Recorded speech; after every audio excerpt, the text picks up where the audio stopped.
नमस्कार, यूएसएन विशेष के साथ मैं हूं श्याम शिर्के। आज हम चर्चा करेंगे आत्मरक्षा और कराटे की। कराटे और आत्मरक्षा क्या संबंध है, हम अपनी आत्मरक्षा कैसे करें, आत्मरक्षा करने का सही तरीका क्या है, घरेलू महिला हो या युवती हो, ये अपनी आत्मरक्षा किस तरह कर सकते हैं। आजकल बढ़ती हुई चेन स्नैचिंग की घटनाओं से क्या हम आत्मरक्षा द्वारा बच सकते हैं, आत्मरक्षा करने का सही तरीका क्या है। ऐसे अनेकों सवालों के जवाब जानने के लिए हमारे साथ मौजूद है कराटे प्रशिक्षक सचिन कांबड़े। सर, स्वागत है आपका स्टूडियो में। धन्यवाद। सबसे पहले हम आपसे जानना चाहेंगे, जैसे आत्मरक्षा और कराटे, इसका क्या संबंध है।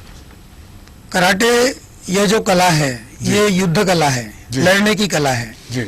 और इस कारण इसके अंदर जो कुछ भी पढ़ाया जाता है ये एक तरह से आत्मकला के लिए ही सारा प्रशिक्षण दिया जाता है। आत्मरक्षा के लिए। जी जी। तो आत्मरक्षा हम किसे कहेंगे।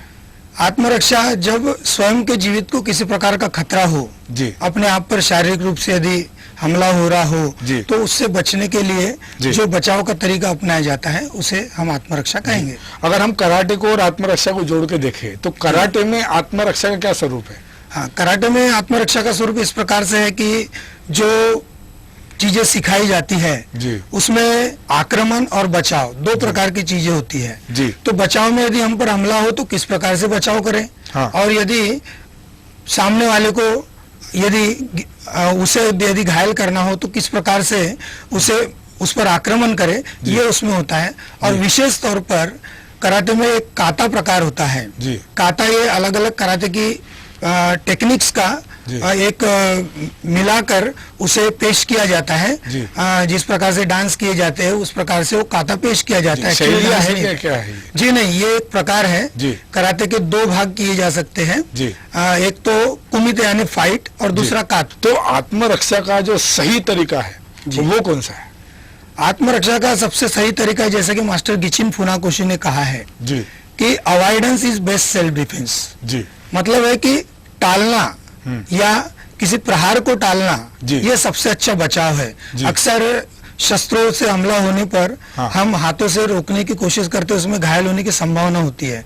तो जरूरी है कि हम अपने आप को बचाएं, वहां से अलग हट जाए, ये एक चीज होती है। और दूसरा टालने का मतलब ये होता है कि हम ऐसी परिस्थितियां टालें जिससे हम खतरे में पड़ सकते हैं। तो ये सबसे बेहतर तरीका मैं समझता हूँ। अपनी परिस्थिति की बात करें तो कौन सी परिस्थिति होती है जिसमें आत्मरक्षा करने की आवश्यकता नहीं पड़ती। हाँ, विशेष तौर से जब महिलाओं के रूप में, अगर महिलाओं के बारे में यदि हम बात करेंगे तो महिलाएं जब खासतौर से अकेली होती है, घर में अकेली होती है, या रात में काम से लौटने वाली जो महिलाएं होती है, वो महिलाएं जब अकेले देर रात से लौटती है या किसी सुनसान इलाकों से महिलाएं जब गुजरती है, और ये जो परिस्थितियां होती है या ऐसी परिस्थितियां कि जहां पर जिन क्षेत्रों में, जिन भागों में इस प्रकार के तत्व मौजूद रहते हैं, जो असामाजिक तत्व मौजूद रहते हैं, जो इस प्रकार का हमला कर सकते हैं, तो ये परिस्थितियां जो होती है, ये परिस्थितियां अपने आप में खतरनाक होती है और यहाँ आवश्यकता आत्मरक्षा की। अपने रास्ते में चलने की बात तो समझ में आई, कोई कामकाजी महिला है जो घर में आ रही हो, लेकिन जो घरेलू महिला है उसको आत्मरक्षा क्यों जरूरत है। घरेलू महिलाओं को आत्मरक्षा की जरूरत इसलिए होती है कि हम देखते हैं कि चोरी, लूटपाट, डकैती ये बहुत बढ़ गई है, क्राइम का रेट बढ़ गया है। और ऐसे में ऐसा होता है कि घर के पुरुष लोग जो होते हैं वो काम पर जाते हैं, महिलाएं अकेली घर में होती है, या छोटे बच्चे होते हैं, या बूढ़ी महिलाएं, बूढ़े लोग होते हैं घर में। ऐसे में किसी भी बहाने से हम देखते हैं कि जो डकैत या चोर लूटपाट करने के इरादे से घुसते हैं, और ऐसे में महिलाओं का जीवन खतरे में पड़ता है। तो ऐसे मौकों पर या फिर महिलाओं पर किसी प्रकार का अत्याचार करने के लिए भी किसी प्रकार का हमला हो सकता है। तो इसलिए आत्मरक्षा के उनको सचिन जी बताइए कि जैसा आत्मरक्षा हमें कराटे से अगर करना है तो क्या पूरा कराटे सीखना या पूरा कराटे का ट्रेनिंग लेना आवश्यक है क्या। पूरा कराटे का यदि ट्रेनिंग लिया जाए तो ये बहुत अच्छा है, अपने आप में बहुत अच्छा है, लेकिन आत्मरक्षा सीखने के लिए पूरा कराटे का ट्रेनिंग करने की आवश्यकता नहीं है, क्योंकि कुछ विशिष्ट परिस्थितियां होती है और कुछ विशिष्ट प्रकार के हमले के स्वरूप होते हैं। यदि वो हमले के स्वरूप सीख लिए जाए, समझ लिए जाए, और उन परिस्थितियों से कैसे निपटना है ये यदि सीख लिया जाए तो उतना हमें आत्मरक्षा के लिए काफी होगा। लेकिन आत्मरक्षा के लिए कराटे क्या एकमात्र विकल्प है क्या और भी कोई तरीके होते हैं इसमें।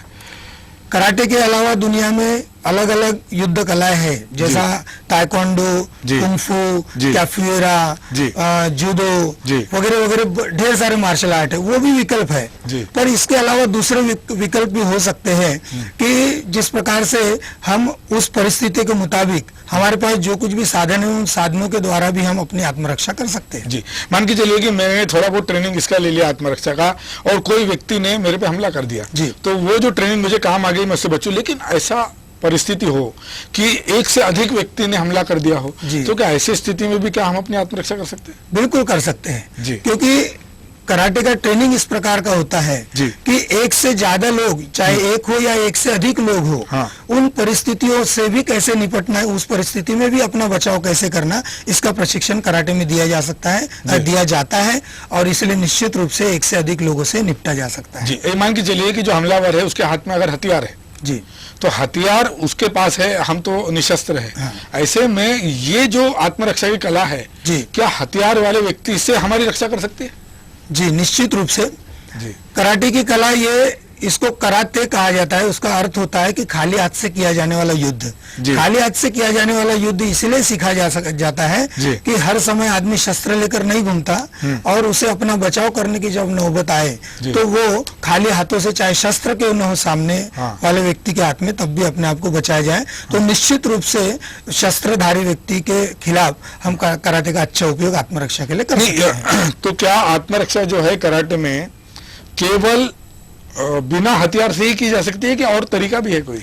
जी नहीं, कराटे में आत्मरक्षा, न केवल कराटे में बल्कि आत्मरक्षा हम केवल शरीर से नहीं बल्कि जो भी साधन उपलब्ध होते हैं उसके द्वारा कर सकते हैं। नहीं, मतलब उदाहरण के तौर पे क्या बता पाएंगे? क्योंकि साधन तो अगर कोई व्यक्ति आत्मरक्षा के लिए अपने साथ चाकू तो नहीं रख सकता, और कोई ऐसी चीजें जो रख नहीं सकता, हमारे पास जो हमेशा रहने वाली जो चीजें है, क्या उसका कैसे इस्तेमाल कर सकते हैं? जिस प्रकार हम एक उदाहरण देखिए, कामकाजी महिला है जी, और कामकाजी महिला के देर से लौटती है, या कामकाजी महिला सुनसान इलाके से गुजर रहती है, आमतौर पर अभी सामान्यतः सबके पास में मोबाइल होता है। जी, ये मोबाइल भी एक आत्मरक्षा के रूप में हमारे लिए काम में आ सकता है। पेन हमारे लिए आत्मरक्षा के रूप में काम में आ सकता है। जी, किस तरह से? पेन का जो पॉइंटेड जो एरिया है, उसे यदि हम शरीर के, जैसा कि कान के पास का एरिया, गर्दन का एरिया, नाक के पास का एरिया, या आंख, इस तरह के नाजुक अंगों में यदि हम जोर से यदि हमलावर के खिलाफ इस्तेमाल यदि करते हैं, तो निश्चित रूप से हमलावर हड़बड़ा जाएगा और उसे अपना हमला, दोबारा वो हमला नहीं कर पाएगा। और इन वस्तुओं का भी सही ढंग से यदि प्रयोग किया जाता है, इस्तेमाल सही ढंग से कैसे करना है, ये थोड़ा सा समझने की आवश्यकता है। जी, चेन स्नैचिंग जैसी घटनाएं काफी बड़ी है, न केवल नागपुर में, हम और भी जगह सुनते रहते हैं। ऐसे घटनाओं से बचने के लिए ये ट्रेनिंग अगर ली जाती है, तो क्या इससे हमारी आत्मरक्षा हो सकती है? मतलब विशेष तौर पर महिलाओं के लिए निश्चित रूप से इस प्रकार की घटनाओं से कराटे के प्रशिक्षण के द्वारा निपटा जा सकता है। जी, उसकी एक पहली वजह है कि कराटे में प्रशिक्षण के अलावा सावधानी सिखाई जाती है। जी, सावधानी अपने आप में एक बहुत बड़ा बचाव होता है। जी, जब हम कहीं जा रहे हो, रास्ते से जा रहे हो और अचानक हमला होता है, यदि सावधान व्यक्ति है तो वो उससे बहुत अच्छी तरह से निपट सकता है। जी, और कराटे की कुछ टेक्निक्स इस प्रकार की है कि जो चेन स्नैचर है उसको आसानी से धर दबोचा जा सकता है, और उसके खिलाफ कराटे का प्रयोग किया जा सकता है और अपने आप को बचाया जा सकता है। जी, सचिन जी, मान के चलिए कि दो व्यक्ति है आत्मरक्षा करते, हम देख रहे हैं कि एक व्यक्ति है जो प्रशिक्षित नहीं है, दूसरा व्यक्ति जो प्रशिक्षित है। इन दोनों के जो बचाव के पैतरे हैं, इसमें कुछ अंतर दिखता है क्या आपको? निश्चित रूप से बहुत बड़ा अंतर होगा, क्योंकि प्रशिक्षित व्यक्ति जिसने प्रशिक्षण प्राप्त किया है वो तकनीकी रूप से बेहतर होगा, और वो तांत्रिक रूप से अच्छा होने के कारण वो उसका प्रयोग करेगा शुद्ध रूप से, और वो ज्यादा प्रभावशाली होगा। मगर जो अप्रशिक्षित व्यक्ति है, मसलन क्या, मतलब उदाहरण क्या बता सकते हैं? मसलन ऐसा कहेंगे कि यदि किसी प्रशिक्षित व्यक्ति पर लाठी से यदि हमला किया जाए, तो वो व्यक्ति बड़ी आसानी से अपने आप को बचाएगा। लेकिन अप्रशिक्षित जो व्यक्ति है वो या तो घायल हो सकता है और अपना बचाव करने की कोशिश में उसे समय लग सकता है अपने आप को बचाने में। तत्काल प्रतिक्रिया देना अप्रशिक्षित व्यक्ति को मुश्किल जाएगा। यदि कोई हमलावर अचानक आ जाए, तो उस पर हम कैसे काबू पा सकते हैं? सबसे पहले तो अचानक यदि हमला होता है जी तो हमने परिस्थिति का तत्काल आकलन करना चाहिए। जी परिस्थिति को तत्काल पल भर में समझ लेना चाहिए। जी। और दूसरा ये होना चाहिए कि हमने तुरंत कोई निर्णय लेना चाहिए। जी। और ये तो कुछ सेकंड में लेना पड़ेगा। हाँ, तुरंत लेना होगा। जी जी। और तुरंत लेकर उसके मुताबिक प्रतिक्रिया करनी पड़ेगी। जी। और प्रतिक्रिया के तौर पर सामने वाले का जो हमला है उससे कई गुना तेज जी। हमारी प्रतिक्रिया होनी बहुत आवश्यक है। जी, मतलब कोई उदाहरण इसका बता सकते हैं आप? हाँ, जैसे कि मान लीजिए कि हम किसी गली से मुड़ रहे हैं जी। और आमतौर पर गली से मुड़ते हैं तो सामने की तरफ का आसानी से दिखाई नहीं देता। अचानक सामने से कोई आ जाता है जी। और हम पर हमला करता है। जी। इस परिस्थिति को तुरंत हमें समझना पड़ेगा जी। कि उसके हाथ में क्या शस्त्र है या वो खाली हाथ है या कौन सा शस्त्र है। जी। और उसी प्रकार से हमें तुरंत अपने बचाव की तैयारी कर उसका वार जिस प्रकार का है उससे कई तेजी से हमें अपना वार करना पड़ेगा। बचाव के लिए कभी कभी सामने वाले के वार को पूरा करने के पहले यदि अपना वार अगर कर लिया जाए तो ये शायद बहुत अच्छा होता है। जी, मतलब ऐसा देखा गया है ट्रेनिंग में इस तरह से चीजें बताई जाती है। जी। ये बताइए कि आत्मरक्षा सीखने के लिए क्या लंबे समय तक अभ्यास करना आवश्यक है क्या? जी नहीं, आत्मरक्षा सीखने के लिए लंबे समय तक अभ्यास की आवश्यकता नहीं होती। हमें केवल आत्मरक्षा की कुछ तकनीकों को सीखना होगा और उन्हें बेहतर ढंग से करना होगा। और दूसरा, आत्मरक्षा करने की कौन से तत्व है, इन तत्वों को यदि ठीक ढंग से समझ लिया जाए तो हम बेहतर ढंग से आत्मरक्षा कर सकते हैं। जी, लेकिन ये आत्मरक्षा का जो तरीका है, या तो हम इसको कराटे से जोड़ रहे हैं, तो कराटे सीखने की सही उम्र कौन सी होती है? कराटे सीखने की सही उम्र कोई निश्चित नहीं है जी। आमतौर पर ये एक सोच है कि जो किशोर वयीन या युवा लोग हैं वो इसे सीख सकते हैं। मगर किसी भी उम्र के, चाहे पुरुष हो या महिलाएं, ये इसे सीख सकते हैं। दुनिया का रिकॉर्ड है कि 92 साल की उम्र में भी किसी महिला ने कराटे सीखा है। जी। और इसके अलावा युवा उम्र तो सबसे अच्छी उम्र होती है। जी। पर कोई भी किसी भी उम्र में इसे सीख सकता है। जरूरत है तो इच्छा की और जज्बे की। जी, और ये जज्बा हो तो निश्चित रूप से या इसका ट्रेनिंग ले सकते हैं? निश्चित रूप से इसका ट्रेनिंग लिया जा सकता है। चलिए, अगर हम केवल आत्मरक्षा की बात करें, ये अगर कोई सीखना चाहता है जी, तो कितने दिन का ट्रेनिंग रहता है, जैसा जिससे जो बेसिक चीजें है वो समझ जाए?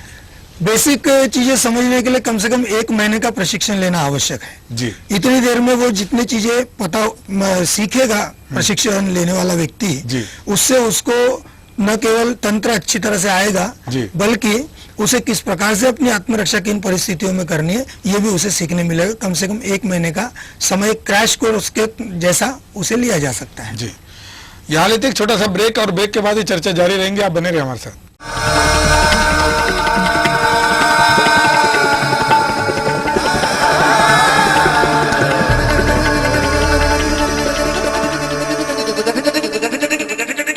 इलेक्ट्रिसिटी की समस्या बहुत ज्यादा नागपुर 10 साल तक ये लोग सोए रहे क्या? आश्वासन देते हैं ये काम हो रहा है वो काम हो रहा है, काम तो कुछ हो ही नहीं रहे। ये जमाखोरों के साथ में सरकार मिली हुई है उनसे। सरकार की इच्छा शक्ति कम होने के कारण महंगाई कम नहीं हो रही है, गरीबों का मरना हो रहा है। ऐसी परिस्थिति आई है कि अभी हमको भी जॉब के लिए जाना पड़ रहा है। जैसे हमारी टीम जाती नेशनल टूर्नामेंट्स में, वैसी ही जाना चाहिए। संसद में सवाल उठाने के लिए बड़ी बड़ी कंपनियों से, पूंजीपति से रिश्वत लेते हुए लोग संसद में सवाल उठाते हैं। हम लोग निश्चित रूप से लेंगे, तभी होगा इस जिंदगी में। वो बिल्कुल सही है। वो सब नंगे नाचो, एक क्लैश करो, साला मजा आता है हमको।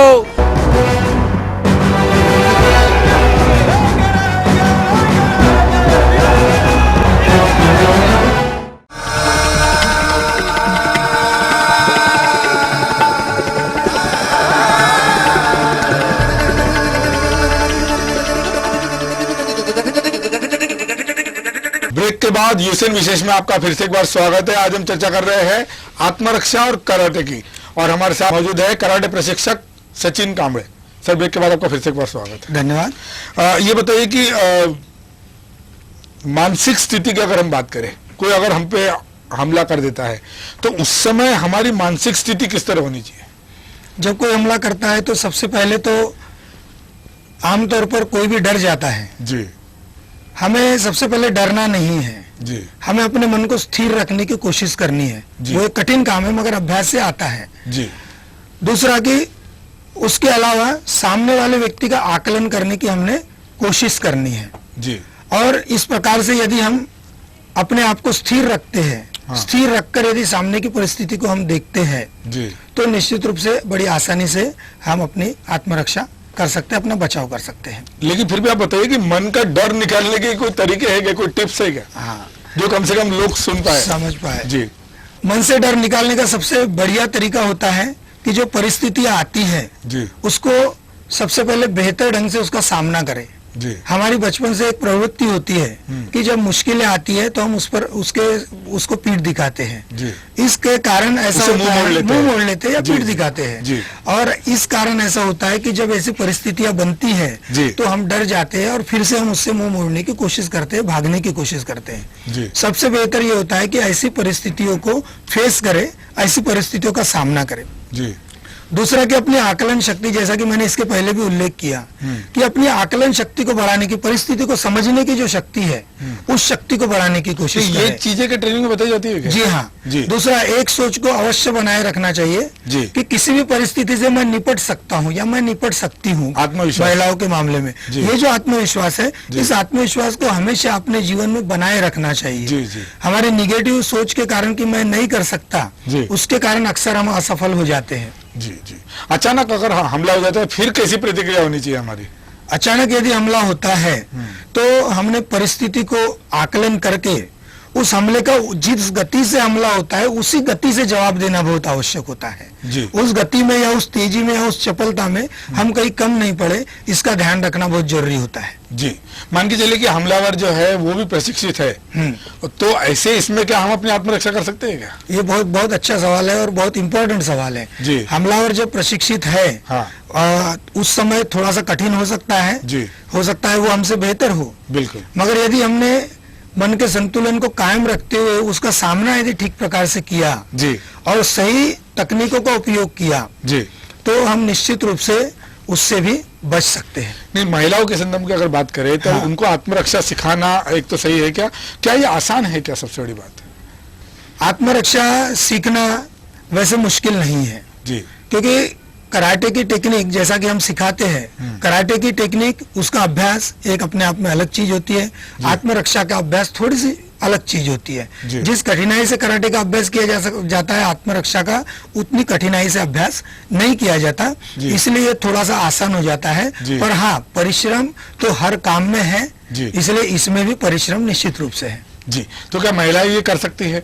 महिलाएं निश्चित रूप से कर सकती है जी। और बहुत अच्छी तरह कर सकती है। जी नहीं, एक बात जहन में आती है कि मान के चले कि उसने हमला कर दिया तो वो हमला सहन करने के लिए हमारी जो शरीर है ये इसको मजबूत बनाने का कोई तरीका दिया जाता है क्या उसमें? कराटे में इसके बहुत अच्छे तरीके होते हैं जी। जिससे शरीर पर होने वाले हमलों को क्या कहेंगे कि सहन किया जाए। जी एक आधा तरीका आप बिल्कुल हमारे दर्शकों को भी एक्सपोज करके बताएं कि अगर आपको वार करता है, कोई अगर फाइट मारता है जी। तो उसका जो इम्पैक्ट है करने के बाद इमीडिएट प्रतिक्रिया क्या करे? जी जैसा कि यदि कोई पेट पर मुक्का मारता है, जी। पेट पर यदि मुक्का मारता है तो हम अभ्यास के द्वारा, पर ये अभ्यास की बात है, तत्काल इस प्रकार से कुछ किया नहीं जा सकता। जी, जी। तो पेट पर यदि मुक्का मारता है तो पेट को इस प्रकार से हम तान सकते हैं, मजबूत कर सकते हैं कि उसे बहुत आसानी से सहन किया जाए। जी। दूसरा एक तरीका होता है, वो भी अभ्यास से आता है मगर थोड़ा हायर तरीका है। जी। वो ये है कि वार जो हम पर हुआ है उसको एब्सॉर्ब करना, मैं इसे एब्सॉर्ब करना कहता हूँ, यानी ग्रहण करना एक तरह जी, से। जी, जी। जिस प्रकार मारा उसी की गया बात कर रहा था, है, बिल्कुल, जी, हाँ। वार को ग्रहण करना। हाँ।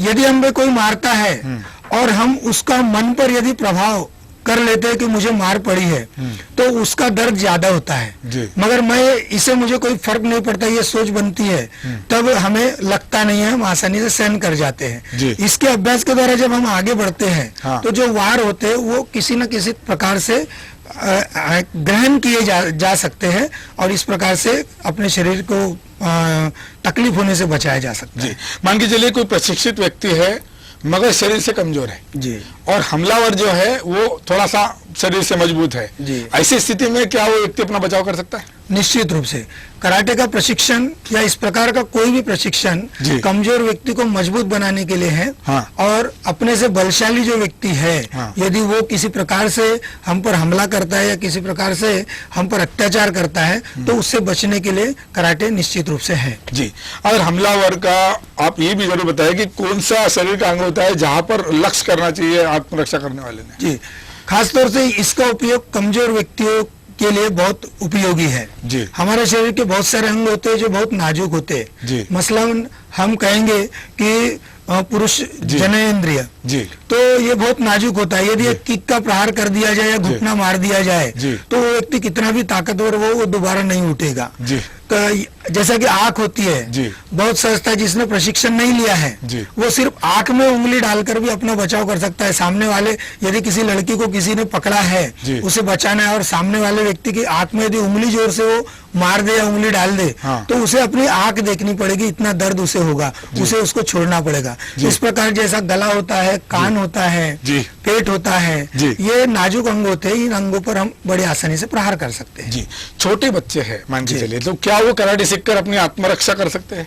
जी, छोटे बच्चे भी कराटे के द्वारा काफी मजबूत होते हैं, स्ट्रांग होते हैं, क्योंकि उसका अभ्यास बहुत अच्छा होता है। एक छोटा 5-6 साल का बच्चा यदि हम जैसे किसी व्यक्ति को एक पंच मार देता है तो हमें पेट पकड़कर बैठना पड़ेगा।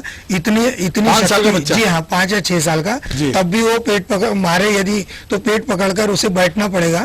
खाने वाले व्यक्ति को इतनी शक्ति उसमें आती है। जी। लेकिन शक्ति कैसे आती है? क्योंकि दूसरा जो बच्चा है जो प्रशिक्षित नहीं है जी, उसमें क्या प्रहार करने की शक्ति बढ़ती है? क्या होता है? हम ऐसा कहते हैं कि हम एक तरह से पावर को जनरेट करते हैं। जो शक्ति है वो वैसे हमारे अंदर है, इस शक्ति का संचयन करना है, इसे एक साथ उपयोग में लाना सीखना है। कराटे के अभ्यास से हम एक एक टेक्निक पर इतना वर्क करते हैं, इतना अभ्यास उसका किया जाता है और उसके साथ में कुछ एक्सरसाइजेस होती है, व्यायाम पद्धतियां होती है जिससे शरीर मजबूत बनता है।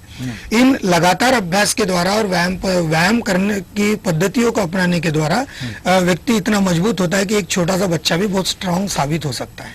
दैनंदिन जीवन में हम इसका इस्तेमाल कैसे कर सकते हैं? हर रोज के जीवन को यदि हम देखें तो आमतौर पर हमारे अनसक्सेस के पीछे बहुत सी बार आलस होता है, बहुत सी बार अस्थिरता होती है या बहुत सी बार अनुशासनहीनता होती है। कराटे के अभ्यास से हमारे अंदर अनुशासनहीनता आती है, स्थिरता आती है और एक संतुलन हमारे जीवन में कायम होता है। तो हर रोज के काम में हम एक उत्साह बना रहता है। यदि इस प्रकार का अभ्यास करते तो उत्साह बना रहता है। और उससे भी बड़ी बात यह होती है कि किसी काम को सफलता से करने के लिए हमें आत्मविश्वास कूट कर भरा होना चाहिए। इसके अभ्यास के द्वारा, कराटे के अभ्यास से निश्चित रूप से आत्मविश्वास किसी भी व्यक्ति के मन में कूट कर भरा जाता है, आत्मविश्वास आता है और उससे वो अपने काम दैनंदिन जीवन के बहुत बेहतर ढंग से कर पाता है। सचिन जी, लड़ने की स्थिति अगर दिखाई देगी, अभी लड़ने के अलावा दूसरा रास्ता नहीं, ऐसी स्थिति में क्या करें?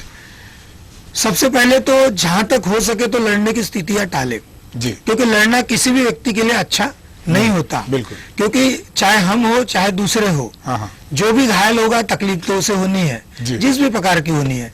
इसलिए लड़ने की स्थिति को टाले। मगर यदि लड़ने की नौबत आए तो कम से कम समय में वो लड़ाई समाप्त कैसे हो, इस प्रकार से वो लड़ाई करे, इसकी कोशिश करें। कराटे का प्रशिक्षण यही सिखाता है कि एक या दो प्रहार में सामने वाले को कैसे ढेर कर दिया जाए और वही उस लड़ाई को समाप्त कैसे किया जाए, इस बात का जरूर ढेर का मतलब उसको लीडर मारना तो है नहीं। हाँ जी, ढेर करने का मतलब है कि गिरा दे ताकि वो दोबारा हमला ना कर पाए। जी। युवतियों की बात करेंगे, महिलाओं की बात हम करेंगे, तो क्या आत्मरक्षा या कराटे का प्रशिक्षण लेने से कोई दुष्परिणाम उन पे हो सकता है क्या?